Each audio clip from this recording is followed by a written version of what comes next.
আর সামনে যে নিউক্লিয়ার যুদ্ধ হতে যাচ্ছে আল্লাহু আলাম কবে হবে, এবং এটা হইলে যে কি হবে পৃথিবীর অবস্থা আল্লাহই ভালো জানে। এমন নিউক্লিয়ার ওয়েপন্স আছে যেটা আসমানে যদি বিস্ফোরণ ঘটানো হয় তাহলে ওই দেশের সমস্ত ইলেকট্রনিক জিনিসগুলো নষ্ট হয়ে যাবে।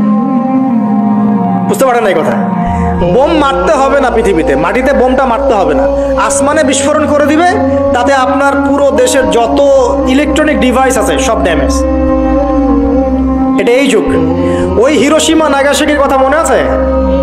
কি হয়েছিল ওখানে বলেন? দুইটা বোম ফেলা হয়েছিল, পারমাণবিক বোমা। কে ফেলেছিল? কে ফেলেছিল? আমেরিকা। আচ্ছা, ওই বোম দুটার নাম কি? হ্যাঁ, এই তো জানেন, লিটল বয় আর ফ্যাট ম্যান।